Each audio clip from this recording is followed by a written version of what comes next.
Vanakkam. Have you heard about Manohar Devadas? He's one of the greatest artists of our country. His line drawings are extremely popular.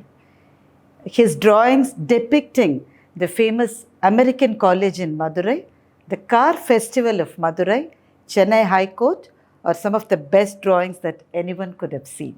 I had the fortune of meeting him face to face about 4 years back. Padma Shri was conferred upon him and we had a small meeting to celebrate that.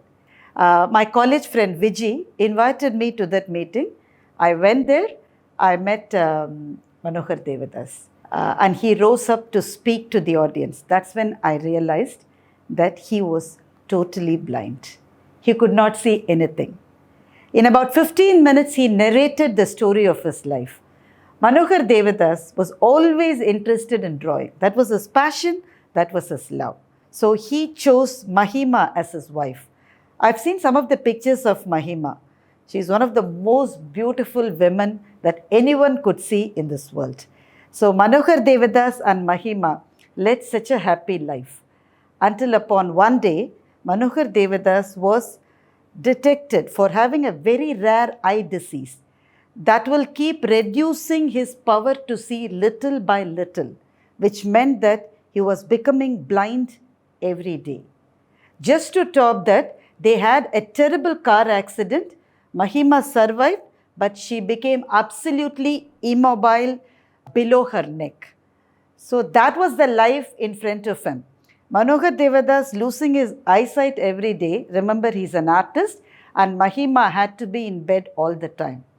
So I just held the hand of my friend Vijay and I was holding it so tight because I was just not able to imagine a life like this. But what Manohar Devadas was telling us was this. Somebody asked him, so what was your emotion during that period? How did you come out of it? He said, every day I will get up and I will be extremely happy because I have not yet become totally blind. I could still see something and I could draw something. And he continued to draw. Sometimes he had to hold the paper as close as this to his eye for him to be able to see what he was painting.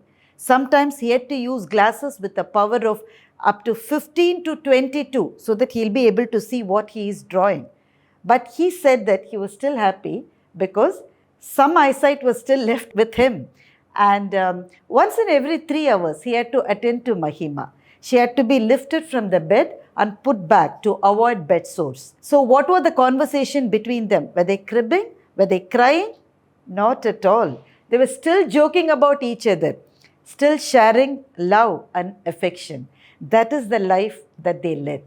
After about 10 years, Mahima passed away and Manohar Devadas continued to draw. So there came a stage when Padma Shri was awarded to him, but before he could go and receive the award, he became totally blind. And the man was standing in front of us. So somebody asked him, sir, what are you doing now? Now that your wife is also not there, you're not able to draw, what are you doing? A harsh question, isn't it? I almost expected Manohar Devadas to cry or be speechless for a moment. But guess what he was doing? He was smiling and laughing. He said, you know what? I've always wanted to learn Carnatic music. I never found time till now. Now that I can't draw, guess what? It's such a big fortune. I am learning Carnatic music now. This was his answer. So on that day, when I returned home in the car, I was narrating a Thirukkural as if it's a mantra. I was chanting it. I was repeatedly saying that couplet in my mind. Poriyinmai, Yaarkkum ArivarindhuAalvinai Inmai Pazhi. You will never be disgraced or put to shame because you have had a misfortune. But you will be disgraced and put to shame if you are not doing something about it to come out of it. This is exactly what this couplet means. And there, Mr. Manohar Devadas was standing as a living testimony to this couplet. He is no more with us, but he has left such strong footprints in the sands of time. Looking forward to sharing more thoughts about Thirukkural with you in Thirukkural with the Times every Saturday in the Times of India.